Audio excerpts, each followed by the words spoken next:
السلام عليكم ورحمة الله.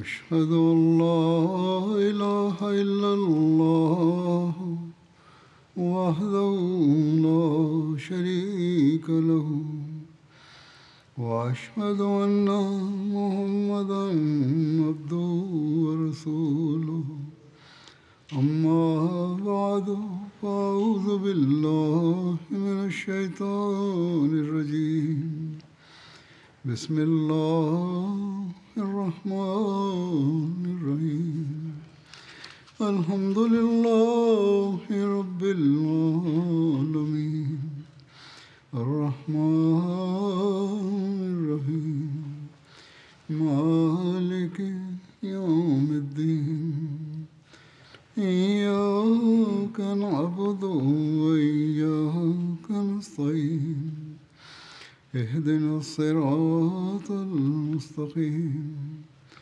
صراط الذين أنعمت عليهم غير المغضوب عليهم ولا الضالين. முஅதா போரை பற்றிய குறிப்பு சென்று கொண்டிருந்தது. இதை குறித்து மேற்கொண்டு விவரம் இவ்வாறு வருகிறது.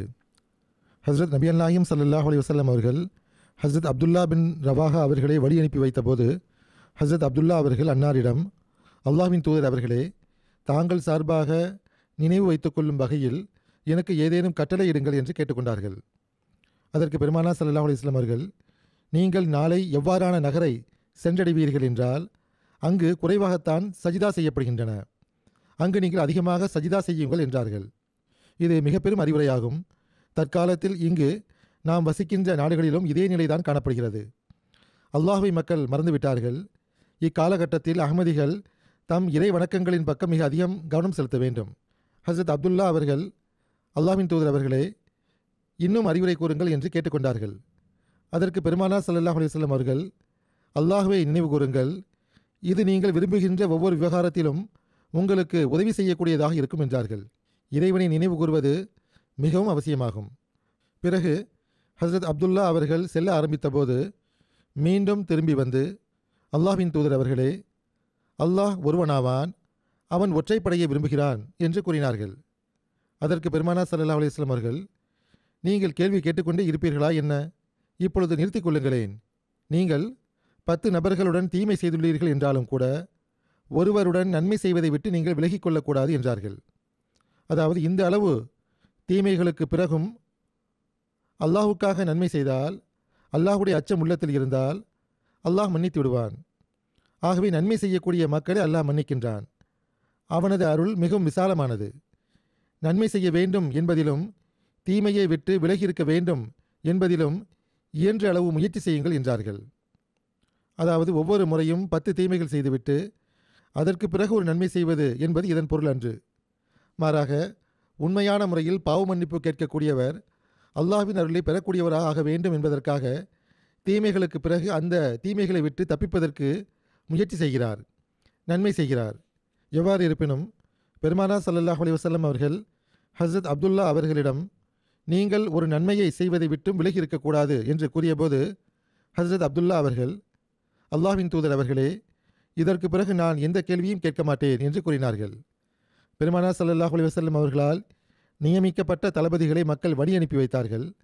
ஹஸ்ரத் அப்துல்லா பின் ரவாஹா அவர்களை வழி அனுப்பி வைக்கும்போது அவர் அழ ஆரம்பித்தார். உங்களை எந்த விஷயம் அழச் செய்கிறது என்று சஹாபிகள் அவரிடம் கேட்டார்கள். அதற்கு அவர், அல்லாஹ்வின் மீது ஆணையாக, எனக்கு உலகின் மீதும் நேசம் கிடையாது, உங்கள் மீதும் நேசம் கிடையாது. ஆனால் நரகத்தை குறித்து பெருமானார் ஸல்லல்லாஹு அலைஹி வஸல்லம் அவர்கள் ஓதிய ஒரு வசனத்தை நான் கேட்டுள்ளேன்.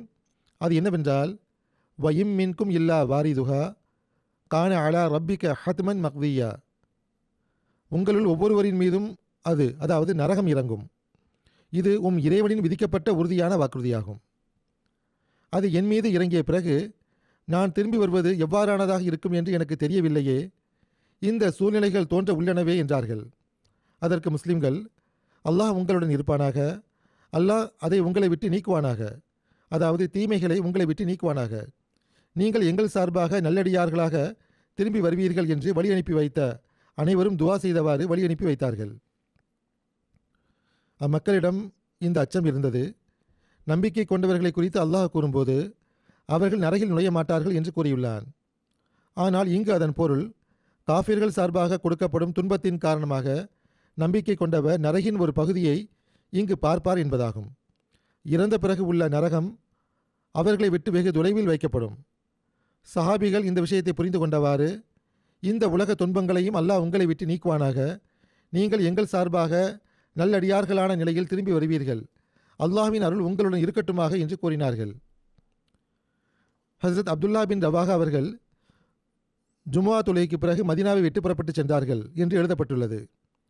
ஹஸ்ரத் இப்னு அப்பாஸ் அவர்களிடமிருந்து அறிவிக்கப்பட்டுள்ளது. அவர்கள் கூறுகிறார்கள், பெருமானார் ஸல்லல்லாஹு அலைஹி வஸல்லம் அவர்கள் மோதா எனும் இடத்தை நோக்கி சஹாபிகளின் படையை அனுப்பி வைத்தார்கள். அதில் அப்துல்லா பின் ரவாஹா அவர்களும் இருந்தார்கள்.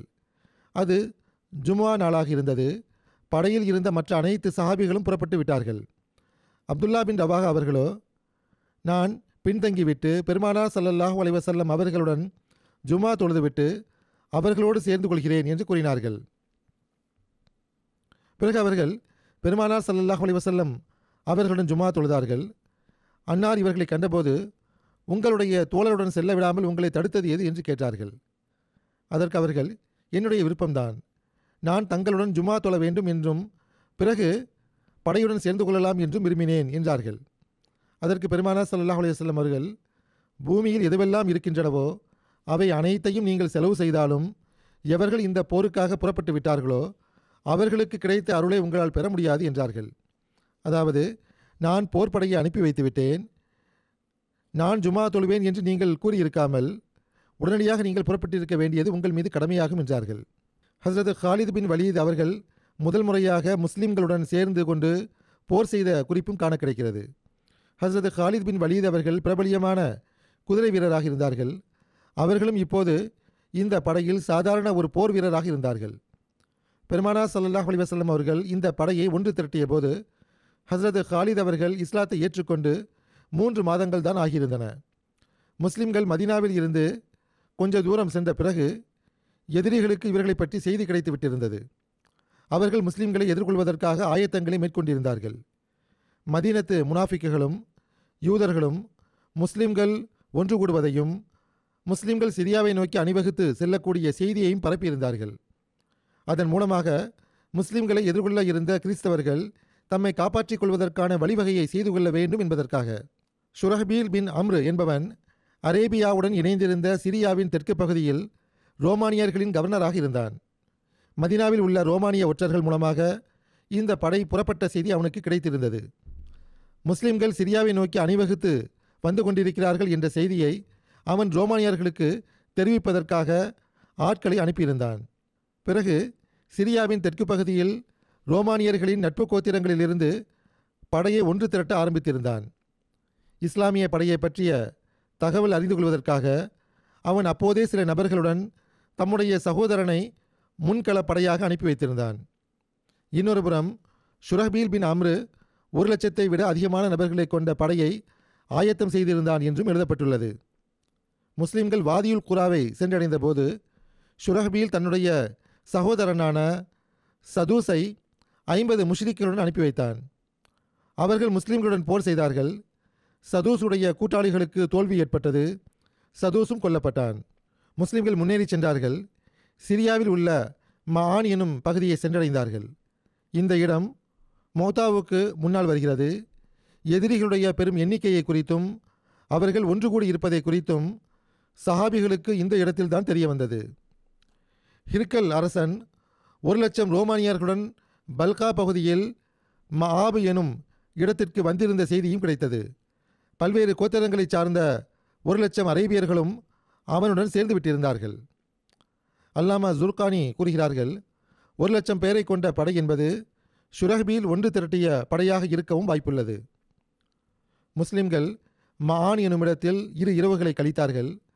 அவர்கள் இது தொடர்பாக ஆலோசனை செய்து கொண்டிருந்தார்கள். சிலரோ, நாம் பெருமானார் ஸல்லல்லாஹு அலைஹி வஸல்லம் அவர்களுக்கு கடிதம் எழுதி அனைத்து செய்திகளையும் தெரிவிப்போம், அன்னார் மேற்கொண்டு படையை அனுப்பி நமக்கு உதவி செய்யலாம் அல்லது ஏதேனும் கட்டளையிடலாம், அதற்கேற்ப நாம் நடந்து கொள்ளலாம் என்றார்கள்.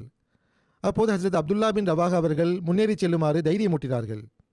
என் சமுதாயமே, அல்லாஹ்வின் மீது ஆணையாக, எந்த விஷயத்தை நீங்கள் இப்போது வெறுக்கிறீர்களோ அதை அடைவதற்காகத்தான் நீங்கள் புறப்பட்டு வந்தீர்கள்.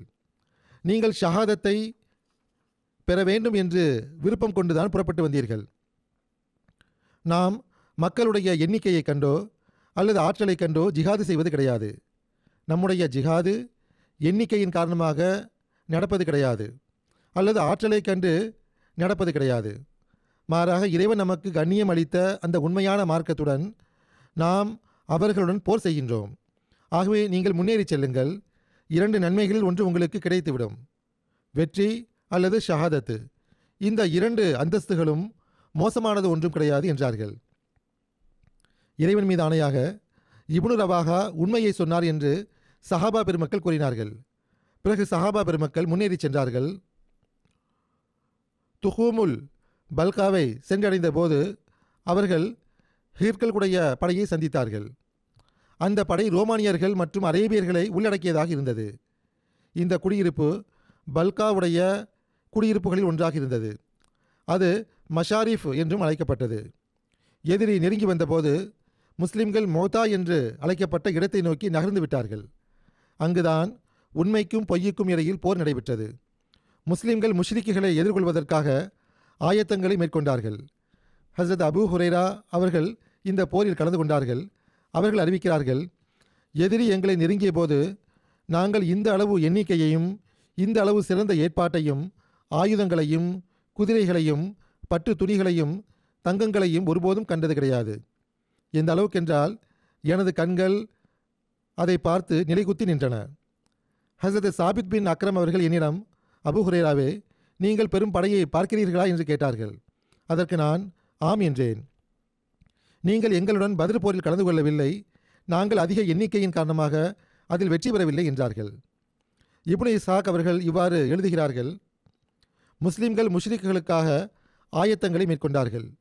படையின் வலப்பக்கத்திலும் இடப்பக்கத்திலும் கண்காணிப்பாளர்களை நியமித்தார்கள். ஹஸ்ரத் ஜயீத் அவர்களின் ஷஹாதத்தை குறித்து இவ்வாறு எழுதப்பட்டுள்ளது. பிறகு மக்கள் பரஸ்பரம் போரிடத் துவங்கினார்கள். ஹஸ்ரத் ஜயீத் அவர்கள் கடுமையாக போரிட்டார்கள். பெருமானார் ஸல்லல்லாஹு அலைஹி வஸல்லம் அவர்களால் வழங்கப்பட்ட கொடியுடன் அவர்கள் ஜிஹாது செய்தார்கள். எந்த அளவுக்கென்றால் எதிரியுடைய ஈட்டிகளின் காரணமாக ஷஹாதத் என்னும் பானத்தை அருந்தி விட்டார்கள். பிறகு ஹஸ்ரத் ஜாஃபர் அவர்கள் இஸ்லாத்தின் கொடியை பிடித்து கொண்டார்கள். அவர்கள் ஜிஹாது செய்தார்கள். போர் அவர்களுக்கு தடையாக இருந்தபோது அவர்கள் தம் ஷுக்ரா எனும் குதிரையை விட்டு இறங்கினார்கள். அதன் கால்களை வெட்டினார்கள். பிறகு ஜிஹாத் செய்தார்கள். எந்த அளவுக்கென்றால் அவர்கள் ஷஹீதாகிவிட்டார்கள். இறைவெளியில் தம் குதிரையின் கால்களை வெட்டிய முதல் முஸ்லீமாக ஹசரத் ஜாஃபர் அவர்கள் கருதப்படுகிறார்கள். பனு முர்ரா பின் அவுஃப் கோத்திரத்தை சார்ந்த நபர் ஒருவர் மோத்தா போரில் கலந்து கொண்டார். அவர் கூறுகிறார், நான் இப்பொழுதும் ஹசரத் ஜாஃபர் அவர்களை பார்த்து கொண்டிருப்பது போல் தெரிகிறது. அவர் தம்முடைய ஷுக்ரா எனும் குதிரையிலிருந்து கீழே இறங்கி அதன் கால்களை வெட்டினார்கள். பிறகு ஜிஹாது செய்தார்கள். இந்த அளவுக்கென்றால் அவர்கள் ஷஹீதாகி போனார்கள். அப்போது அவர்கள், யா ஹப்பஸல் ஜன்னத்து வக்தி ராபுகா தையிபத்துன் வபாரிதுன் ஷராபுகா வர் ரூமு ரூமுன் கத்தனா அதாபுகா காஃபிரத்துன் பஈதத்துன் அன்சாபுகா அலைய இல்லா கைத்துஹா திராபுகா என்று கூறினார்கள். அதாவது, சொர்க்கத்தை பற்றியும் அதன் நெருக்கத்தை பற்றியும் என்ன கூறுவது? அதன் நீர் எந்த அளவு தூயதாகவும் குளிர்ந்ததாகவும் உள்ளது. ரோமுக்கும் ரோமானியர்களுக்கும் தண்டனை நெருங்கிவிட்டது. அவர்கள் நிராகரிப்பாளர்கள் ஆவார்கள். அவர்களின் பகுதி வெகு தொலைவில் உள்ளது. நான் அவர்களுடன் போரிடும்போது அவர்களை தாக்குவது என் மீது கடமையாகும் என்று கவிதையை வாசித்தார்கள். ஓர் அறிவிப்பில் வருகிறது, ஹசரத் அபு ஆமிர் அவர்கள் அறிவிக்கிறார்கள், ஹசரத் ஜாஃபர் அவர்கள் உடலில் ஆயுதங்களை அணிந்து கொண்டு முஷ்ரிக்குகள் மீது தாக்குதல் நடத்தினார்கள். எதிரிகளுடன் கலந்துவிடக்கூடாது என்ற அச்சம் அவர்களுக்கு ஏற்பட்ட போது அவர்கள் போர்க்கவசங்களை எரிந்து விட்டார்கள். அவர்கள் எதிரிகள் மீது தாக்குதல் நடத்தினார்கள். ஈட்டியை கொண்டு போர் செய்தார்கள். எந்த அளவுக்கென்றால் அவர்கள் ஷஹீதாகிவிட்டார்கள். இப்னு ஹிஷாம் அவர்கள் அறிவிக்கிறார்கள், ஹசரத் ஜாஃபர் பின் அபி தாலிப் அவர்கள் தம் வலது கையில் கொடியை பிடித்திருந்தார்கள். அந்த கை வெட்டப்பட்டது. பிறகு இடது கையில் பிடித்து கொண்டார்கள். அதுவும் வெட்டப்பட்டது. பிறகு அந்த கொடியை வெட்டப்பட்ட கைகளுடன் தம் நெஞ்சோடு பிடித்து கொண்டார்கள். எந்த அளவுக்கென்றால் அவர்கள் ஷஹீதாகி போனார்கள். அப்போது அவர்களின் வயது 33ஆக இருந்தது. அந்த கைகளுக்கு பதிலாக அல்லாஹ் அவர்களுக்கு 2 இறக்கைகளை வழங்கினான். அதன் மூலமாக அவர்கள் சொர்க்கத்தில் தாம் விரும்பிய இடத்திற்கு பறந்து செல்கிறார்கள். ரோமானியன் ஒருவன் அவர்களை தாக்கி அவர்களை 2 துண்டாக பிளந்து விட்டான் என்றும் கூறப்படுகின்றது. இமாம் புகாரி அவர்களும் இமாம் பைஹக்கி அவர்களும் ஹசரத் அப்துல்லா பின் உமர் அவர்களிடமிருந்து அறிவிக்கிறார்கள். அவர்கள் கூறுகிறார்கள், நான் அந்த போரில் கலந்து கொண்டேன். நாங்கள் ஹசரத் ஜாஃபர் அவர்களை தேடினோம். ஷஹீதானவர்களுடன் அவர்களை கண்டோம். அவர்களின் உடலில் 60ஐயும் விட அதிகமான ஈட்டி காயங்களும் அம்பு காயங்களும் இருப்பதை கண்டோம். இன்னொரு அறிவிப்பில் வருகிறது, நான் அவர்களது உடலில் ஈட்டி மற்றும் வாள்களுடைய 50 காயங்களை கண்டோம். அதில் எந்த ஒரு காயமும் முதுகில் இருக்கவில்லை. அனைத்தும் உடலின் முன்பகுதியில் தான் இருந்தன. ஹசரத் ஜாஃபர் அவர்கள் ஷஹீதான பிறகு இஸ்லாத்தின் கொடியை ஹசரத் அப்துல்லா பின் ரவாஹா அவர்கள் பிடித்து கொண்டார்கள். அவர்கள் தம் குதிரையில் முன்னேறி சென்றார்கள். அப்போது அவர்கள் கொஞ்சம் தாமதிக்கலானார்கள். அவர்களுக்கு சிறிது சந்தேகம் ஏற்பட்டது, அச்சம் ஏற்பட்டது. அப்போது அவர்கள் இந்த கவிதையை பாடினார்கள். அதன் மொழியாக்கம் என்னவென்றால், உள்ளமே, விருப்பத்துடனோ அல்லது வெறுப்புடனோ என்ன ஆனாலும் சரி, போரில் நீ குதித்தே ஆக வேண்டும் என்று நான் சத்தியம் செய்துள்ளேன். மக்கள் போருக்காக ஆயத்தமாகி வில்லுடைய நாணை இழுத்து நிற்கும்போது சொர்க்கத்தை நீ வெறுப்பவனாக உன்னை நான் காணுவதேன் என்று கூறினார்கள். அவர்களுக்கு பெரும் சந்தேகம் இருந்து கொண்டிருந்தது. பிறகு கவிதையிலே அவர்கள் கூறினார்கள், நீண்ட காலமாக நீ அதன் மீது நிம்மதி கொண்டிருந்தாய். நீ பழைய தண்ணீர் பையில் இருந்து சிந்தக்கூடிய ஒரு துளி நீராவாய் என்று கூறினார்கள். எவ்வாறு இருப்பினும் இந்த கவிதையை பாடிய பிறகு அவர்கள் தம் குதிரையை விட்டு கீழே இறங்கினார்கள். அப்போது இப்னு உமர் அவர்கள் எலும்புடன் கூடிய ஓர் இறைச்சி துண்டை கொண்டு வந்தார்கள். இதை கொண்டு உமது இடுப்பை உறுதிப்படுத்துங்கள் என்று கூறினார்கள். இதை உண்பதால் கொஞ்சம் வலு கிடைக்கும் என்றார்கள். அது நெருப்பில் சுடப்பட்ட இறைச்சி துண்டாக இருந்தது. இந்நாட்களில் உங்களுக்கு கடுமையான சூழ்நிலைகளை எதிர்கொள்ள நேர்ந்தது என்று அவர்கள் கூறினார்கள். எலும்புடன் கூடிய அந்த இறைச்சி துண்டை அவர்கள் வாங்கி கொண்டு அதிலிருந்து கொஞ்சம் கடித்தார்கள். அப்போது மக்கள் இருந்த திசையில் இருந்து மக்கள் மோதுகின்ற ஓசை கேட்டது. போர் ஆரம்பித்து விட்டது என்ற குரல் கேட்டது. வாள்கள் மோதிக்கொண்டிருந்தன. ஹசரத் அப்துல்லா பின் ரவாஹா அவர்கள் தம் உள்ளத்தை பார்த்து, இப்போதும் கூட நீ உலகத்தில் தானே இருக்கிறாய் என்று கூறிவிட்டு அந்த இறைச்சி துண்டை எரிந்து விட்டார்கள். இப்போதும் கூட நீ இறைச்சியை உண்டு கொண்டிருக்கிறாய், மக்களோ வாளை கொண்டு போரிடுகிறார்கள் என்று கூறிவிட்டு உடனடியாக அந்த இறைச்சி துண்டை எரிந்து விட்டார்கள். தம் கையில் வாளேந்தியவாறு முன்னேறி சென்று போரிட ஆரம்பித்தார்கள். எந்த அளவுக்கென்றால் ஷஹீதாகிவிட்டார்கள். அவர்களின் கையில் இருந்து கொடி கீழே விழுந்தது. அப்போது முஸ்லிம்களும் முஷ்ரிக்களும் கலந்து போயிருந்தார்கள். சிலர் துவண்டு போயிருந்தார்கள். அதை கண்ட உத்பா பின் ஆமீர் அவர்கள், என் சமுதாயமே, புறமுதுகு காட்டி போரிடுவதற்கு பதிலாக முன்னேறி சென்று போரிடுவது அதிக சிறப்பிற்குரியதாகும் என்று குரல் கொடுத்து கொண்டிருந்தார்கள். அவர்கள் மக்களுக்கு ஆர்வமூட்டி கொண்டிருந்தார்கள். ஓர் அறிவிப்பின் அடிப்படையில் ஹசரத் ஜயித், ஹசரத் ஜாஃபர் மற்றும் ஹசரத் அப்துல்லா ரலியல்லாஹு அன்ஹும் ஆகியோர் ஒரே கபரில் அடக்கம் செய்யப்பட்டார்கள் என்று வருகிறது. ஹசரத் அபு ஆமீர் அறிவிக்கிறார்கள், ஹசரத் அப்துல்லா பின் ரவாஹா அவர்கள் ஷஹீதான போது முஸ்லிம்கள் முற்றிலும் துவண்டு போய்விட்டார்கள். அப்போது 2 நபர்கள் கூட ஒன்றாக இருப்பதை நான் பார்க்கவில்லை. முற்றிலும் சிதறுண்டு போயிருந்தார்கள். அன்சாரி ஒருவர் கொடியை எடுத்தார். அவர் ஓடி வந்து மக்களுக்கு முன்னால் கொடியை நிற்க வைத்தார். மக்களே, என் பக்கம் வாருங்கள் என்று கூறினார். மக்கள் அவருக்கு அருகில் ஒன்று கூடினார்கள். கொடி வந்த பிறகு முஸ்லிம்களும் பிறகு ஒன்று கூட ஆரம்பித்தார்கள்.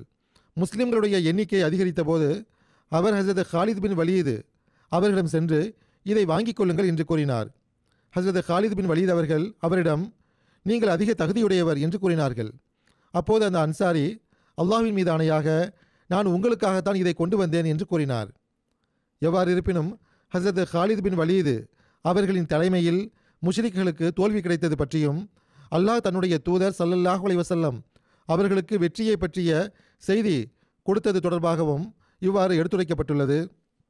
ஹசரத் அபு யூஸ்ர் அன்சாரி அவர்கள் அறிவிக்கிறார்கள், ஹசரத் அப்துல்லா பின் ரவாஹா அவர்கள் ஷஹீதான போது இஸ்லாத்தின் கொடியை நான் ஹசரத் சாபித் பின் அக்ரம் அவர்களிடம் கொடுத்தேன். ஹசரத் சாபித் அவர்கள் ஹசரத் ஹாலித் பின் வலீத் அவர்களிடம், தாங்கள் போர்க்கலையில் திறமையை என்னை விட அதிகமாக அறிந்தவர் ஆவீர்கள் என்று கூறியவாறு அந்த கொடியை ஹசரத் ஹாலித் பின் வலீத் அவர்களும் கொடுத்து விட்டார்கள். இப்னு இசா கூறுகிறார்கள், ஹசரத் ஹாலித் பின் வலீத் அவர்கள் கொடியை பிடித்த பிறகு அவர்கள் மக்களை ஒன்று கூட்டினார்கள். தம் படையை ஒன்று கூட்டி எதிரிகளை எதிர்ப்பதற்கான நடவடிக்கையை மேற்கொண்டார்கள். மேலும் தம் படையை ஒரு பக்கமாக அழைத்து சென்று விட்டார்கள். எதிரியும் அவர்களை விட்டு பின்வாங்கிவிட்டான். அவர்கள் மக்களை காப்பாற்றி திரும்ப கொண்டு வந்தார்கள். இப்னு இசாக் அவர்களை பொறுத்தவரை விலகி வருவது என்பதே உண்மையில் ரோமானியர்களை விட்டு தப்பிப்பதாக இருந்தது. ஏனென்றால் அப்போது 2000 விட அதிகமான முஸ்லிம்கள் ரோமானியர்களோடு கலந்து போயிருந்தார்கள். அதாவது முஸ்லிம்களின் மொத்த எண்ணிக்கை 3000ஆகத்தான் இருந்தது. அதில் 2000 பேர் முற்றிலும் இரண்டர கலந்து போய் இருந்தார்கள். இந்த வகையில் இந்த படையெடுப்பு வெற்றிகரமான படையெடுப்பு என்றும் உதவி வழங்கப்பட்ட படையெடுப்பு என்றும் அழைக்கப்படுகின்றது. ஏனென்றால் எதிரி முஸ்லிம்களை சுற்றி வளைத்திருந்தான். பொதுவாக இவ்வாறான சூழ்நிலையில் அனைத்து முஸ்லிம்களும் ஷஹீதாகக்கூடிய வாய்ப்பு இருந்தது. அதற்கான சாத்தியமும் இருந்தது. பெருமானார் ஸல்லல்லாஹு அலைஹி வஸல்லம் அவர்கள் கூறும்போது, எதுவரை என்றால் அல்லாஹ் உங்களுக்கு வெற்றியை வழங்குவான் என்று கூறியிருந்தார்கள். அவ்வாறு நடந்திருந்தால் அது அன்னாரின் கூற்றுக்கு எதிரானதாக இருந்திருக்கும். அன்னார் கூறியதன் பொருள் என்னவென்றால், நீங்கள் தப்பித்து விடுவீர்கள் என்பதாகும். வெற்றிக்கும் பல்வேறு அம்சங்கள் இருக்கின்றன. ஹஸ்ரத் காலிது மற்றும் அவர்களின் தோழர்கள் எதிரிகளுடன் போரிட்டார்கள். எந்த அளவுக்கென்றால் அவர்களை தோல்வியுறச் செய்து சிதறுண்டு போகச் செய்து விட்டார்கள் என்று பெரும்பாலான வரலாற்று ஆசிரியர்கள் எழுதியிருக்கிறார்கள். ஹஸ்ரத் அபு ஆமீர் அவர்கள் அறிவிக்கிறார்கள், ஹஸ்ரத் காலித் அவர்கள் கொடியை பிடித்த பிறகு எதிரி மீது தாக்குதல் நடத்தினார்கள். அல்லாஹ் எதிரியை மோசமாக தோல்வியடையச் செய்தான். இவ்வாறான தோல்வியை நான் ஒருபோதும் கண்டதில்லை.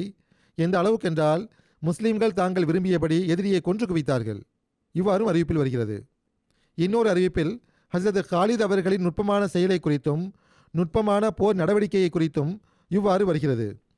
ஹஸ்ரத் காலித் அவர்கள் மோத்தாவில் மீண்டும் படையை சீரமைத்தார்கள். குதிரைப்படை வீரர்களின் ஒரு படைப்பிரிவை தேர்வு செய்தார்கள். அவர்கள் இரவோடு இரவாக ரகசியமாக தெற்கு பகுதியில் அரேபியாவின் திசையில் இஸ்லாமிய படைக்கு பின்னால் ரோமானியர்கள் பார்க்க முடியாத வகையில் ஓரிடத்தில் முகாமிட வேண்டும் என்று அவர்களுக்கு கட்டளையிட்டிருந்தார்கள். மேலும் அவர்கள் பல்வேறு குழுக்களாக இஸ்லாமிய படைக்கு பின்னால் இருந்து மோத்தாவை நோக்கி வர வேண்டும் என்றும் மிகவும் உரத்த குரலில் தக்பீர் முழக்கங்களை முழங்கியவாறு வர வேண்டும் என்றும் தங்களது குதிரைகளை மணல் பகுதியில் ஓடச் செய்து புழுதியை கிளப்ப வேண்டும் என்றும் கூறியிருந்தார்கள். முஸ்லிம்களின் உதவிக்காக மேற்கொண்டு உதவிப்படைகள் வந்து கொண்டிருக்கின்றன என்று எதிரி கருத வேண்டும் என்பதே அவர்களின் நோக்கமாக இருந்தது. ஹஸ்ரத் இப்னு உமர் அறிவிக்கிறார்கள், ஹஸ்ரத் காலித் அவர்கள் மீண்டும் புதிய வகையில் படையை சீரமைத்தவாறு படையின் முற்பகுதியை பிற்பகுதியிலும் பிற்பகுதியை முற்பகுதியிலும் அமைத்தார்கள். அதேபோன்று வலப்பகுதியை இடப்பக்கத்திலும் இடப்பகுதியை வலப்பக்கத்திலும் அமைத்தார்கள். முஸ்லிம்களுக்கு அநேகமாக உதவி கிடைத்து விட்டதோ என்று அதை கண்டு எதிரி திகைத்து விட்டான். அதாவது பல்வேறு மக்களின் முகங்களை கண்டபோது அவன் தாக்கத்திற்குள்ளாகிவிட்டான். அதனால் எதிரிகள் தோல்வியடைந்து விட்டார்கள். ஹஸ்ரத் அனஸ் அவர்கள் அறிவிக்கிறார்கள், ஹஸ்ரத் ஜயீத், ஹஸ்ரத் ஜாஃபர் மற்றும் ஹஸ்ரத் இப்னு ரவாஹா ஆகியோர் ஷஹீதானதை குறித்து தகவல் கிடைப்பதற்கு முன்பே பெருமானார் ஸல்லல்லாஹு அலைஹி வஸல்லம் அவர்கள் மக்களுக்கு அதை குறித்து தெரிவித்தார்கள்.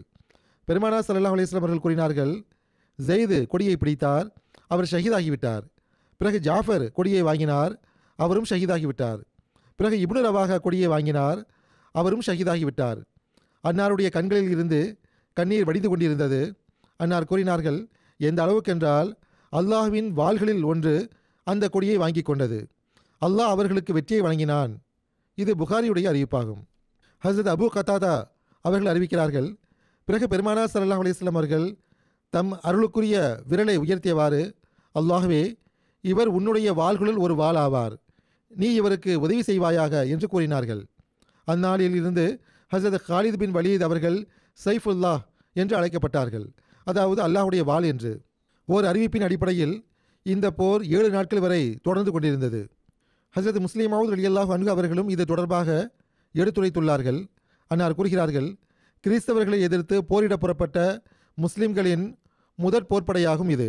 இந்த படை சிரியாவின் எல்லைப் பகுதியை அடைந்தபோது மன்னர் கைசர் அங்கு வந்திருப்பதும் அவருடன் 1,00,000 ரோமானிய போர் வீரர்களும் கிட்டத்தட்ட 1,00,000 அரபு இன கிறிஸ்தவ போர் வீரர்களும் இருப்பதும் இஸ்லாமிய படைக்கு தெரிய வந்தது.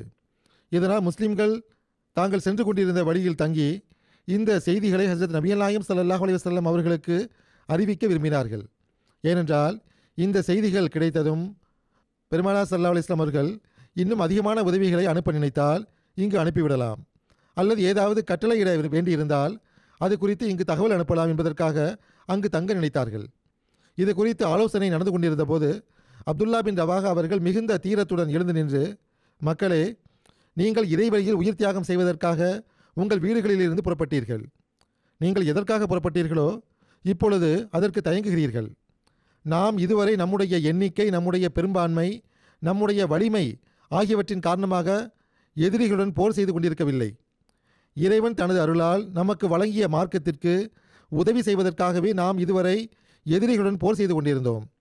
இப்பொழுது நம்முடைய எதிரிகள் அதிகமாக இருந்தால் இருக்கட்டுமே. எப்படி இருந்த போதிலும் நமக்கு 2 நன்மைகளில் ஒன்று நிச்சயமாக கிடைக்கத்தான் போகிறது.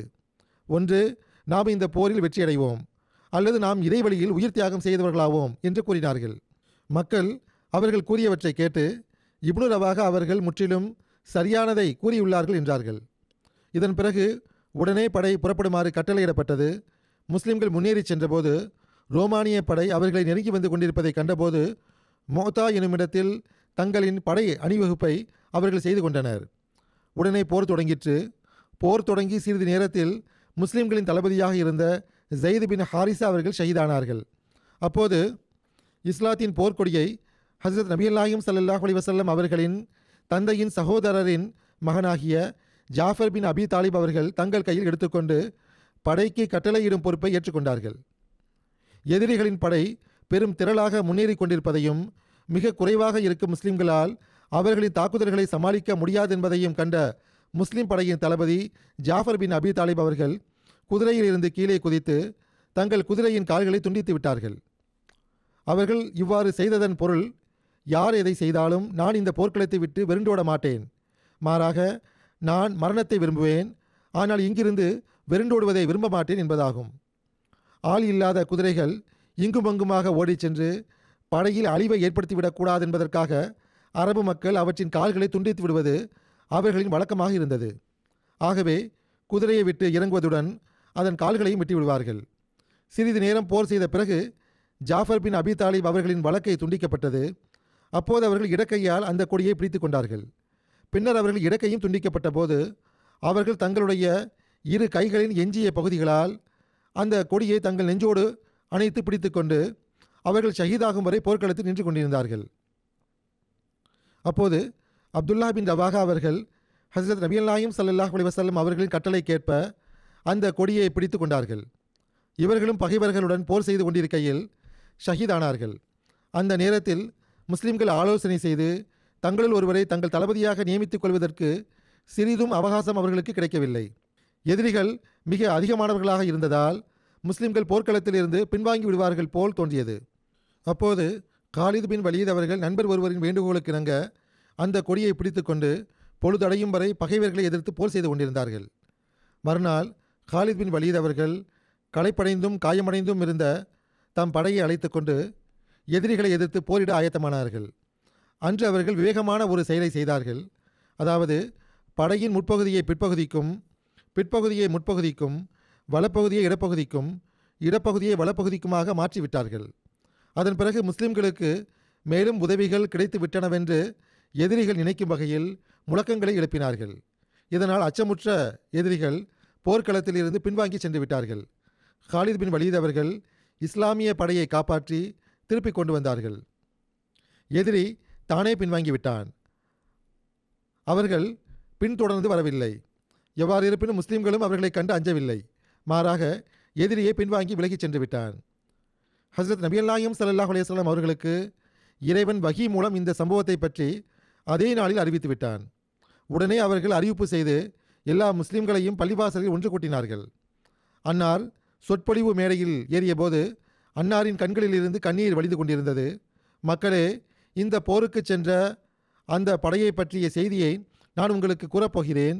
இங்கிருந்து சென்ற அந்த படை எதிரிகளுடன் போர் செய்தது. போர் தொடங்கியதும் முதலில் ஜெயித் அவர்கள் ஷஹீதாகிவிட்டார்கள். நீங்கள் அவர்களுக்காக பிரார்த்தனை செய்யுங்கள். பிறகு போர்க்கொடியை ஜாஃபர் அவர்கள் எடுத்துக்கொண்டு எதிரிகளை தாக்கினார்கள். அவர்களும் ஷஹீதாகிவிட்டார்கள். நீங்கள் அவர்களுக்காகவும் பிரார்த்தனை செய்யுங்கள். இதன் பிறகு அந்த கொடியை எடுத்துக்கொண்ட அப்துல்லா பின் ரவாஹா அவர்கள் படையை மிகுந்த வீரத்துடன் போரிடச் செய்தார்கள். ஆனால் இறுதியில் அவர்களும் ஷஹீதாகிவிட்டார்கள். நீங்கள் அவர்களுக்காகவும் பிரார்த்தனை செய்யுங்கள். அடுத்து அந்த கொடியை காலித் பின் வலீத் அவர்கள் எடுத்துக்கொண்டார்கள். நான் அவர்களை தளபதியாக நியமிக்கவில்லை என்றாலும் அவர்கள் தாமாகவே தம்மை தளபதியாக நியமித்துக் கொண்டார்கள். ஆனால் அவர்கள் அல்லாஹ்வின் வாள்களுள் ஒரு வாள் ஆவார்கள். எனவே இறை உதவியால் அவர்கள் இஸ்லாமிய படையை பாதுகாப்பாக திருப்பிக் கொண்டு வந்தார்கள். ஹஸ்ரத் நபிகள் நாயகம் ஸல்லல்லாஹு அலைஹி வஸல்லம் அவர்களின் இந்த சொற்பொழிவின் காரணமாக ஹாலித் அவர்களின் பெயர் முஸ்லிம்களுக்கிடையே சைஃபுல்லாஹ், அல்லாஹ்வின் வாள் என்று புகழ் பெற்றது. ஹாலித் அவர்கள் பின்னாளில் நம்பிக்கை கொண்டவர்களை சார்ந்தவராக இருந்தார். அவர்களை குறித்து சில நபி தோழர்கள் கிண்டலாகவோ அல்லது ஏதாவது சண்டை சச்சரவின் போதோ நீங்கள் எங்களுக்கு பிறகு நம்பிக்கை கொண்டவர்கள் தானே என்று கூறிக்கொண்டிருந்தனர். ஒரு முறை அவர்களுக்கும் ஹஸ்ரத் அப்துல் ரஹ்மான் பின் அவுஃப் அவர்களுக்கும் இடையில் இதுபோன்ற ஒரு விஷயத்தில் தகராறு ஏற்பட்டது. ஹஸ்ரத் அப்துல் ரஹ்மான் பின் அவுஃப் அவர்கள் ஹஸ்ரத் நபிகள் நாயகம் ஸல்லல்லாஹு அலைஹி வஸல்லம் அவர்களிடம் ஹஸ்ரத் ஹாலித் பின் வலீத் அவர்களை குறித்து முறையீடு செய்தார்கள். அப்போது அன்னார், ஹாலிதே, பத்ர் போர் நடந்த காலத்திலிருந்து இஸ்லாத்திற்கு தொண்டு செய்பவரை நீங்கள் ஏன் துன்புறுத்துகிறீர்கள்? நீங்கள் இஸ்லாத்திற்காக உஹுது மலையளவு தங்கத்தை செலவு செய்தாலும் கூட இறைவனிடமிருந்து அவருக்கு சமமான வெகுமதிகளை உங்களால் பெற முடியாது என்றார்கள். இதற்கு ஹாலித் அவர்கள், அல்லாஹ்வின் தூதர் அவர்களே, இவர்கள் என்னை பழித்து பேசுகிறார்கள், இதனால் நானும் பதில் கொடுக்கிறேன் என்றார்கள். மக்களே, நீங்கள் ஹாலிதை துன்புறுத்தாதீர்கள் என்று அன்னார் கூறினார்கள். பெருமானார் ஸல்லல்லாஹு அலைஹி வஸல்லம் அவர்கள் ஹாலித் அவர்களுக்கும் ஆறுதல் வழங்கினார்கள். ஹாலிது அல்லாஹ்வின் வாள்களில் ஒரு வாள் ஆவார். இறைவன் இந்த வாளை நிராகரிப்பாளர்களின் வீழ்ச்சிக்காக வழங்கியிருக்கிறான் என்றார்கள். இந்த முன்னறிவிப்பு சில ஆண்டுகளுக்கு பிறகு சொல்லுக்கு சொல் அப்படியே நிறைவேறியது. ஹாலித் அவர்கள் தம் படையை திருப்பிக் கொண்டு வந்தபோது அந்த படையுடன் செல்லாத மதினாவில் இருந்த நபித்தோழர்கள் அந்த படை வீரர்களை பார்த்து தப்பி ஓடி வந்தவர்கள் என்று கூறிக்கொண்டிருந்தார்கள். அதாவது, நீங்கள் அங்கேயே போரிட்டு இறந்திருக்க வேண்டும், திரும்பி வந்திருக்கக்கூடாது என்றார்கள். ஆனால் ஹஸ்ரத் நபிகள் நாயகம் ஸல்லல்லாஹு அலைஹி வஸல்லம் அவர்கள், இவர்கள் தப்பி ஓடி வந்தவர்கள் அல்ல, மீண்டும் மீண்டும் சென்று பகைவர்களை தாக்கும் வீரர்களாவார்கள் என்று கூறினார்கள். இவ்வாறு கூறி ஹஸ்ரத் நபிகள் நாயகம் ஸல்லல்லாஹு அலைஹி வஸல்லம் அவர்கள் வருங்காலத்தில் முஸ்லிம்களுக்கும் சிரியா நாட்டு மக்களுக்கும் இடையில் நிகழவிருந்த போர்களை பற்றி முன்னறிவிப்பு செய்தார்கள். பிறகு ஹாலித் பின் வலீத் அவர்களும் தம் திறமையை வெளிப்படுத்தினார்கள். கொடியின் கண்ணியம் மற்றும் மதிப்பை குறித்து எடுத்துரைத்தவாறு ஹஸ்ரத் முஸ்லிம் மௌத் ரலியல்லாஹு அன்ஹு அவர்கள் ஒரு சந்தர்ப்பத்தில் இவ்வாறு கூறுகிறார்கள், சமுதாயங்களில் கொடிக்கு மிக பெரும் கண்ணியமும் மரியாதையும் கொடுக்கப்படுகின்றது. சில சமயங்களில் எதிரியிடமிருந்து அவனுடைய கொடியை பிடுங்குவதற்கு பெரும் பெரும் தியாகங்கள் செய்ய வேண்டியது வருகிறது. சில சமயங்களில் தமது கொடியை காப்பாற்றுவதற்காக பெரும் பெரும் தியாகங்களை செய்ய வேண்டியது வருகிறது. இது ஷிர்க் ஒன்றும் கிடையாது. தந்தைக்கு முன்னால் அவருடைய மகன் உயர்ந்த இடத்தில் அமர்வதை அனைத்து மக்களும் பொருத்தமற்றதாக கருதுகிறார்கள். ஏனென்றால் ஓமை ரீதியாக அது தந்தையை அவமதிக்கும் செயலாக கருதப்படுகின்றது. அதேபோன்று சமுதாயத்தின் கொடியை பறிப்பதன் பொருள் ஓமை ரீதியாக அதனுடைய கண்ணியத்தையும் கற்பையும் மண்ணோடு மண்ணாக கலப்பதாகும். ஆகவே சமுதாயங்கள் தம் உயிரை தியாகம் செய்வதற்கு கூட தயக்கம் காட்டுவதில்லை. ஆனால் அவர்களின் கொடி எதிரியின் கைவசம் செல்வதை ஏற்றுக்கொள்ள மாட்டார்கள். ஆகவேதான் அகமதியத்தின் கொடி போன்றவற்றிலும் ஹுத்தாமுல் அகமதியாவும் தம் கொடியை பாதுகாப்பதற்காக நிபந்தனைகள் வகுக்கப்பட்டுள்ளன. அவற்றை பாதுகாப்பதற்காக ஹுத்தாம் நியமிக்கப்படுகின்றனர். எவ்வாறு இருப்பினும் அன்னார் எழுதுகிறார்கள், ஒரு சமுதாயத்தின் மக்களுடைய உள்ளங்களில் அந்த சமுதாயத்தின் கொடியின் கண்ணியம் நிலைநாட்டப்பட்டு விடும்போது கொடியை பாதுகாப்பதற்காக அவர்கள் தம் உயிரை தியாகம் செய்ய நேர்ந்தாலும் எவ்வித தயக்கமும் இன்றி உயிரை தியாகம் செய்வதற்கு அவர்களை அது ஆயத்தப்படுத்தி விடுகின்றது. ஏனென்றால் அப்போது ஒரு சிறிய மரத்துண்டை பற்றியோ அல்லது சிறிய துணியை பற்றியோ கேள்வி எழாது. மாறாக சமுதாயத்தின் கண்ணியத்தை பற்றி கேள்வி எழுகிறது. அது ஓமை ரீதியாக ஒரு கொடியின் தோற்றத்தில் அவர்களுக்கு முன்னால் இருக்கின்றது. அன்னார் கூறுகிறார்கள், நான் முன்பும் பலமுறை இதை குறித்து எடுத்துரைத்துள்ளேன். சஹாபிகளிடத்திலும் இவ்வாறான முன்மாதிரிகள் நமக்கு காண கிடைக்கின்றன. ஒரு போரில் ஒரு முஸ்லிம் தளபதியிடம் இஸ்லாமிய கொடி இருந்தது. அம்மக்கள் பிரம்மாண்டமான முறையில் கொடிகளை உருவாக்குவது கிடையாது. மாறாக ஒரு சாதாரண கம்பில் கருப்பு துணியை கட்டி விடுவார்கள். அது சாதாரண கருப்பு துணியாக இருக்கலாம், அது சாதாரண கம்பாக இருக்கலாம். ஆனால் அப்போது சமுதாயத்தின் கண்ணியம் பற்றிய கேள்வி மட்டுமே முன்னால் இருக்கும். அந்த கொடி எந்த அளவு விலை உயர்ந்த கொடி என்றோ அல்லது சாதாரண கொடி என்றோ அப்போது பார்க்கப்படுவது கிடையாது. மாறாக சமுதாயத்தின் கண்ணியத்திற்காக அங்கு அந்த கொடி பாதுகாக்கப்பட வேண்டும் என்பதே கருத்தில் கொள்ளப்படுகின்றது. எவ்வாறு இருப்பினும் கிறிஸ்தவர்களுக்கு எதிராக அங்கு போர் செய்யப்பட்டு கொண்டிருந்தது. முஸ்லிம்களின் கொடி இருந்த பகுதியில் குறிப்பாக தாக்குதல் நடத்தப்பட்டது. ஹஸ்ரத் ஜாஃபர் அவர்களிடம் அந்த கொடி இருந்தது. அது மோதா எனும் போராகும். எதிரிகள் தாக்குதல் நடத்திய போது ஹஸ்ரத் ஜாஃபர் அவர்களின் ஒரு கை வெட்டப்பட்டு விழுந்தது. அவர்கள் உடனடியாக அந்த கொடியை இன்னொரு கையில் பிடித்து கொண்டார்கள். அப்போதும் கொடி கீழே விழாததை எதிரி கண்டபோது அவன் மறுபடியும் தாக்குதல் நடத்தினான். அதன் விளைவாக கொடியை பிடித்திருந்த அவர்களின் இன்னொரு கையும் வெட்டப்பட்டது. ஹஸ்ரத் ஜாஃபர் அவர்கள் உடனடியாக கொடியை தம் இரு கால்களாலும் பிடித்து கொண்டார்கள். இவ்வாறும் அறிவிப்பில் வருகிறது. கால்களால் நீண்ட நேரமாக கொடியை பிடித்திருக்க முடியாது. ஆகவே அவர்கள் உரத்த குரலில் யாராவது ஒரு முஸ்லீம் முன்னால் வந்து இந்த கொடியை பிடித்து கொள்ளட்டும் என்று அழைத்தார்கள். முஸ்லிம்களே, இஸ்லாத்தின் கொடி தாழ்ந்துவிடக்கூடாது என்று அவர்கள் கூறினார்கள். அதுவோ துணியாலான சாதாரண மரக்கம்பை கொண்ட கொடியாக இருந்தது. ஆனால் இஸ்லாத்தின் கொடி என்று அதற்கு பெயர் வைக்கப்பட்டிருந்தது. எவ்வாறு இருப்பினும் அது இஸ்லாத்தின் கொடியாக இருந்தது. ஆகவே அதை பாதுகாப்பது அவசியமாக இருந்தது. ஆகவே இன்னொரு தளபதி முன்னால் வந்து அந்த கொடியை பிடித்து கொண்டார். அவர் இன்னொரு சஹாபியாக இருந்தார். பிறகு அவர் அந்த கொடியை காலித் பின் வலீத் அவர்களும் கொடுத்தார். பாருங்கள், அது ஒரு சாதாரண துணியாகும், சாதாரண மரத்துண்டு ஆகும். இஸ்லாத்தை பொறுத்தவரை அந்த துணிக்கோ அல்லது மரத்துண்டுக்கோ எந்த முக்கியத்துவம் கிடையாது. ஆனால் சமுதாயத்தின் கண்ணியத்தை பற்றிய கேள்வி எழுமென்றால் இஸ்லாம் அதை விட்டு தடுப்பது கிடையாது. அந்த தளபதி கூறினார், இது இஸ்லாத்தின் கொடியாகும், இதை கீழே விழ விட்டுவிடக்கூடாது என்றார். அவர் கூறிய விஷயத்தை பெருமானார் ஸல்லல்லாஹு அலைஹி வஸல்லம் அவர்களும் விரும்பத்தகாததாக கருதவில்லை. மாறாக சில சமயங்களில் பெருமானார் ஸல்லல்லாஹு அலைஹி வஸல்லம் அவர்களே இவ்வாறான பொருட்களின் கண்ணியத்தை நிலைநாட்டுவதற்காக இந்த கொடியை யார் வாங்குவார்கள் என்று கேட்டிருக்கிறார்கள். சில போர்களில் அன்னார் சஹாபிகளை பார்த்து, எவர் இந்த கொடிக்கு கண்ணியம் வழங்குவாரோ அவருக்கு நான் இந்த கொடியை வழங்குவேன் என்று கூறுவார்கள். சஹாபிகள் ஒருவர் மற்றவரை முந்திக் கொண்டு அந்த கொடியை வாங்குவதற்கு முயற்சி செய்து வந்தார்கள். எவ்வாறு இருப்பினும் இந்த குறிப்பு இனிமேலும் தொடரும். உலகின் பொதுவான சூழ்நிலைகளுக்காக துவாக்களை தொடர்ந்து செய்து வாருங்கள் என்று நான் கூறி வருகிறேன். குறிப்பாக தற்காலத்தில் பாகிஸ்தான் மற்றும் இந்தியாவுடைய சூழ்நிலைகளுக்காக துவா செய்யுங்கள். அல்லாஹ் அநீதியை முடிவுக்கு கொண்டு வருவானாக, அநீதி இழைக்கப்பட்டவர்களை பாதுகாப்பானாக, அரசாங்கங்களுக்கும் அறிவை வழங்குவானாக, போர்களை நோக்கி முன்னேறுவதற்கு பதிலாக சமாதானம் மற்றும் சமரசம் ஆகியவற்றால் விவகாரத்தை தீர்ப்பார்களாக, சர்வதேச ஒப்பந்தங்களை பேணக்கூடியவர்களாக இருப்பார்களாக. சர்வதேச அமைப்புகள் சார்பாகவும் தற்போது நீதி கடினமாகத்தான் கிடைக்கிறது. அந்த அமைப்புகளுக்கும் அல்லாஹ் நல்வாய்ப்பை வழங்குவானாக. பரஸ்பரம் இந்த நாடுகளில் விவகாரத்தை தீர்த்து கொள்ளும் வகையில் இரு தரப்பிலும் உள்ள அனுதாபம் கொள்ளக்கூடிய அன்பர்களுக்கும் அல்லாஹ் நல்வாய்ப்பை வழங்குவானாக. பாகிஸ்தான் தரப்பிலிருந்து கூறப்படுவது என்னவென்றால், காஷ்மீரில் நிகழ்ந்த பயங்கரவாத சம்பவத்திற்கும் தங்களுக்கும் எந்த தொடர்பும் கிடையாது. உங்களுக்கு சந்தேகம் இருக்குமென்றால் ஐநாவுடைய துறைகள் மூலமாக இதை ஆய்வு செய்து பாருங்கள். நாம் போரிடுவதற்கு பதிலாக இதை செய்ய வேண்டும் என்று பாகிஸ்தானுடைய அமைச்சர்கள் சார்பாக பெரும்பாலும் அறிக்கைகள் வந்து கொண்டிருக்கின்றன. இந்திய அரசாங்கமும் இதற்கு நேர்மறையான நடவடிக்கையை வெளிப்படுத்த வேண்டும். அல்லாஹ் இரண்டு புறமும் அறிவை வழங்குவானாக. போர் ஏற்படும் என்றால் இரண்டு பக்கமும் நஷ்டம் ஏற்படும். போர் வீரர்கள் மட்டுமின்றி பொதுமக்களும் அநீதிக்குள்ளானவர்களும் காரணமின்றி கொல்லப்படுவார்கள். இதைத்தான் நாம் தற்காலத்தில் போர்களில் பார்த்து வருகிறோம். இதுதான் நிகழ்கிறது. எவ்வாறு இருப்பினும் உலகில் உள்ள அநீதிக்குள்ளான அனைவர்களுக்காகவும் துவா செய்யுங்கள். வெளிப்படையில் உலகம் அழிவின் விளிம்பில் நிற்கிறது. அல்லாஹ் தான் அதை அழிவிலிருந்து காப்பாற்ற முடியும். மக்கள் இறைவன் பக்கம் குனியக்கூடியவர்களாக ஆகும்போதுதான் இது சாத்தியமாகும். அல்லாஹ் அவர்களுக்கு இதற்கான நல்வாய்ப்பை வழங்குவானாக. நமக்கும் துவாக்களுக்கான நல்வாய்ப்பை வழங்குவானாக. இப்பொழுது நான் ஜும்மாவுக்கு பிறகு ஒரு ஷஹீதுடைய ஜனாசா தொழுகையை தொலை வைப்பேன். ரஃபீக் அகமது சாஹிப்பின் மகனாகிய முகம்மது ஆசிஃப் சாஹிப், இவர் கசூர் எனும் மாவட்டத்தில் புலேர் எனும் ஊரை சார்ந்தவராவார். அகமதியத்தின் எதிரிகள் ஏப்ரல் 24ஆம் தேதியன்று துப்பாக்கிச் சூடு நடத்தி இவர்களை ஷஹீதாக்கி உள்ளார்கள். இன்னா லில்லாஹி வ இன்னா இலைஹி ராஜிவூன். ஷஹாதத்தின் போது மர்ஹூமுடைய வயது 19 ஆகும். இளைஞராக இருந்தார்.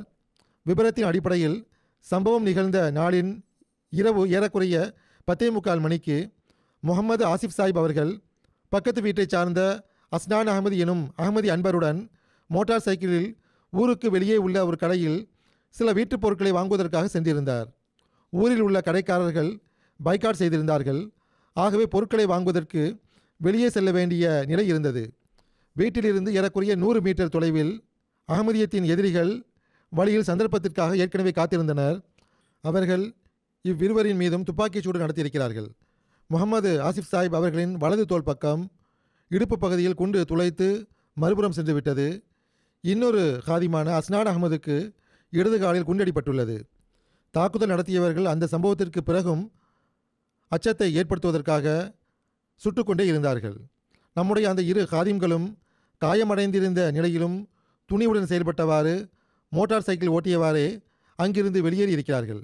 கொஞ்ச தூரம் வந்த பிறகு அவர்கள் விழுந்து விட்டார்கள். சம்பவ இடத்திற்கு போலீஸ் தாமதமாக வந்து சேர்ந்துள்ளது. அந்த இடைப்பட்ட நேரத்தில் தாக்குதல் நடத்தியவர்கள் சார்பாக தொடர்ச்சியாக துப்பாக்கிச் சூடு நடத்தப்பட்டு கொண்டிருந்தது. அதன் காரணமாக அந்த இருவரையும் உடனடியாக ஹாஸ்பிட்டலுக்கு கொண்டு செல்ல முடியவில்லை. போலீஸ் வந்த பிறகு ஆசிஃப் சாஹிப் அவர்கள் ஹாஸ்பிட்டலுக்கு கொண்டு செல்லப்பட்டார்கள். ஆயினும் அதிகமாக இரத்தம் வெளியேறியதன் காரணமாக முகமது ஆசிஃப் சாஹிப் அவர்கள் ஹாஸ்பிட்டல் சென்றடைந்த உடனே ஷஹீதாகிவிட்டார்கள். இன்னா லில்லாஹி வ இன்னா இலைஹி ராஜிஊன். இந்த சம்பவம் தொடர்பாக கசூர் மாவட்டத்தில் ஃபூல் நகர் போலீஸ் ஸ்டேஷனில் வழக்கு பதியப்பட்டுள்ளது. வழக்கு பதியப்பட்டாலும் சூழ்நிலைகள் அதே போன்றுதான் இருக்கின்றன. அவர்கள் ஒன்றும் செய்வது கிடையாது. என்ன நடவடிக்கை எடுக்கிறார்கள் என்று பார்ப்போம். 3 நபர்களை அவர்கள் கைது செய்திருக்கிறார்கள். காலில் குண்டடிப்பட்ட அஸ்னான் அகமது சாஹிப் முதல் கட்ட மருத்துவ உதவிக்கு பிறகு அல்லாஹ்வின் அருளால் நலமாக இருக்கிறார். கசூர் மாவட்டத்தில் புலேர் பகுதியில் கடந்த 3 வருடங்களாக கடுமையான எதிர்ப்பு நிலவி வருகிறது. பலமுறை ஜமாத்தினர்களுக்கு எதிராக ஆதாரமற்ற குற்றச்சாட்டுகளின் அடிப்படையில் வழக்குகள் தொடரப்பட்டுள்ளன. பல முறை அகமதிகள் தாக்குதலுக்கு இரையாகி இருக்கிறார்கள். அகமதியா கபிரிஸ்தானில் புனித கலிமா மற்றும் இதர வசனங்கள் அளிக்கப்பட்டுள்ளன.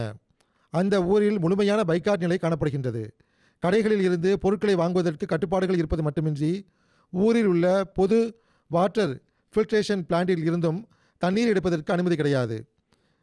பிள்ளைகள் கல்விக்கூடங்களுக்கு சென்று வரும்போதும் தொந்தரவுக்கு ஆளாகிறார்கள். இந்த நிலைதான் அங்கு காணப்படுகிறது. ஷஹீத் மர்ஹூமுடைய குடும்பத்தில் அவர்கள் முப்பாட்டனார் மதிப்பிற்குரிய முகமது தீன் சாஹிப் மூலமாக அஹ்மதியத் வந்தது.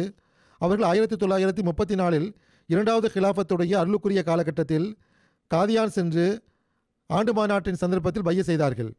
மர்ஹூமுடைய பாட்டனார் பெயர் முகமது யாக்கூப் சாஹிப் ஆகும். ஷஹீத் மர்ஹூம் அவர்கள் தம் பெற்றோர்களுக்கு ஒரே மகனாவார். குறைவாக பேசக்கூடியவரும் அதிக துணி உள்ளவரும் ஆவார். ஒவ்வொருவரிடமும் அன்பு மற்றும் அனுதாபத்தின் தொடர்பு இருந்தது. ஐவேளை தொழுகையை பேணி வந்தார். ஜமாத் தொண்டுக்கு எப்போதும் ஆயத்தமாக இருப்பார். ஜமாத் அமைப்பின் கீழ் நடத்தப்படுகின்ற விளையாட்டுப் போட்டிகளில் பங்கெடுக்கக்கூடிய ஆர்வம் அதிகமாக இருந்தது. சில நாட்களுக்கு முன்பு அந்த மாவட்டத்தில் நடந்த போட்டிகளில் பங்கேற்று முதல் இடத்தை பெற்றிருந்தார்கள். ஷஹீதுடைய தாயார் இதய நோயாளி ஆவார். ஷஹீத் மர்ஹூம் அவர்கள் தம் தாயை முழுமையாக கவனித்து வந்தார்கள். தாயார் கூறுகிறார், மர்ஹூம் அவர்கள் மிகவும் கட்டுப்படக்கூடிய பிள்ளையாக இருந்தார். எனக்கு ஒருபோதும் கட்டுப்படாமல் இருந்தது கிடையாது. உறவினர்கள், அன்பர்கள் ஆகியோரை நேசிக்கக்கூடியவராக இருந்தார். ஷஹீத் மர்ஹூமுடைய சகோதரி ஜாஹிதா ரஃபீக் கூறுகிறார், என்னுடைய சகோதரர் ஒவ்வொருவரையும் கருத்தில் கொள்வார். மிகவும் நேசிக்கக்கூடிய, அனுதாபம் காட்டக்கூடிய சகோதரராக இருந்தார். அவருக்கும் ஷஹாதத்துக்கான ஆர்வம் இருந்தது. அல்லாஹ் அதை நிறைவேற்றிவிட்டான். ஷஹாதத்திற்கு 3 நாட்கள் முன்பு தம் சகோதரனுக்கு குண்டடிப்பட்டதாக அவர் கனவு கண்டார். அடுத்த நாளை ஃபோன் செய்து நலம் விசாரித்தார். ஷஹாதத் நாளென்றும் நலம் விசாரித்தார். அவர் கூறுகிறார், வேலையில் பிஸியாக இருக்கிறேன் என்று அவர் கூறினார். ஆகவே சுருக்கமாகத்தான் பேச முடிந்தது. இரவில் பேசலாம் என்று சகோதரர் கூறினார். ஆனால் முழுமையாக பேச முடியவில்லை. அவர் அந்த நாளில்தான் ஷஹீதானார். அல்லாஹ்வுக்கு முன்னால் ஆஜராகிவிட்டார். சகோதரி கூறுகிறார், கனவின் காரணமாக சகோதரரை குறித்து மிகவும் கவலைக்கு உள்ளாகியிருந்தேன். துவாவுக்காக தங்களுக்கு கடிதம் எழுதும்போது குண்டடிப்பட்டதாக கனவு கண்டேன் என்ற வாக்கியத்தை எழுதும்போதுதான் சகோதரர் ஷஹீதாகிவிட்டார் என்ற செய்தி எனக்கு கிடைத்தது. ஷஹாதத்தின் போது ஷஹீத் மர்ஹூம் அவர்கள் கசூர் மாவட்டத்தின் குத்தாமுல் அஹமதியாவுடைய செயற்குழுவிலும் இருந்தார். நாசிம் தஹ்ரீக் ஜதீதாக இருந்தார். உள்ளூர் ஜமாத்தின் துணை காயிதாகவும் நாசிம் அத்வாலாகவும் தொண்டாற்றக்கூடிய நல்வாய்ப்பு பெற்றுக் கொண்டிருந்தார். பின்விட்டு சென்றவர்களுள் பெற்றோர்கள் மற்றும் 2 சகோதரிகள் உள்ளனர். புலைருடைய சதர் ஜமாத் நிசார் அஹமத் சாஹிப் கூறுகிறார், ஷஹீத் மர்ஹூம் அவர்கள் மேலான நட்பண்புகளுக்கு சொந்தக்காரராக இருந்தார். மிகவும் இனியவராவார், நல்லொழுக்க முடியவராவார், அமைதியானவராவார், ஹிலாஃபத்தை நேசிக்கக்கூடியவராகவும் கட்டுப்படக்கூடிய ஜமாத் தொண்டராகவும் நான் அவரை கண்டுள்ளேன். தொழுகைகளிலும் சந்தாக்களிலும் முறையானவராக இருந்தார். வக்காரை அமல், ஹித்மத்தே ஹல்க் மற்றும் பாதுகாப்பு பணிகள் போன்ற அனைத்து துறைகளிலும் முன்னுதாரண பணியை செய்யக்கூடியவராகவும் ஜமாத் வேலைகளில் முந்திக்கொண்டு பங்கு பெறக்கூடியவராகவும் இருந்தார். பெற்றோருக்கு தொண்டு செய்யக்கூடியவராகவும் எல்லா விதத்திலும் அவர்களை கவனித்துக் கொள்ளக்கூடியவராகவும் இருந்தார். முஅல்லிம் தாரிக் அஹமத் சாஹிப் கூறுகிறார், ஷஹீத் மர்ஹூம் அவர்கள் மேலான சிறப்பம்சங்களுக்கு சொந்தக்காரராக இருந்தார். அவருடைய வீட்டில் டிவி கிடையாது. ஆனால் ஜும்ஆ குத்பாவை முறையாக தமது ஃபோனில் கேட்டு வந்தார். அல்லது குத்பா கேட்பதற்காக மிஷன் ஹவுஸுக்கு என் வீட்டிற்கு வந்து விடுவார். ஜமாத் வேலைக்காக எப்போது அழைக்கப்பட்டாலும் உடனடியாக ஆஜராகி விடுவார். ஒவ்வொரு வேலையையும் மிகவும் பொறுப்புடன் செய்தார். ஜமாத்தின் விருந்தினர்களுக்கு மிக ஆர்வத்துடன் தொண்டு செய்து வந்தார். அல்லாஹ் பாவ மன்னிப்பு மற்றும் கருணையுடன் நடந்து கொள்வானாக, அந்தஸ்துகளை உயர்த்துவானாக, பின்விட்டு சென்றவர்களுக்கும் பொறுமை மற்றும் துணிவை வழங்குவானாக.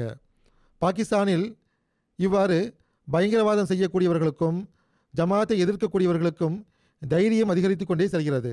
அல்லாஹ் விரைவில் அவர்களை பிடிப்பதற்கான ஏற்பாட்டை செய்வானாக.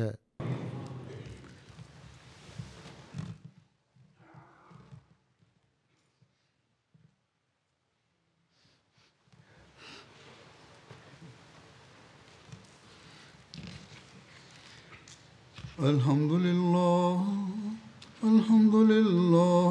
نحمده ونستعينه ونستغفره ونؤمن به ونتوكل عليه ونعوذ بالله من شرور أنفسنا ومن سيئات أعمالنا من يهده الله فلا مضل له ومن يضلل فلا هادي له ونشهد أن لا إله إلا الله ونشهد أن محمدا عبده ورسوله. عباد الله رحمكم الله إن الله يأمر بالعدل والإحسان وإيتاء ذي القربى وينهى عن الفحشاء والمنكر والبغي يعظكم لعلكم تذكرون. اذكروا الله يذكركم وادعوه يستجب لكم ولذكر الله أكبر.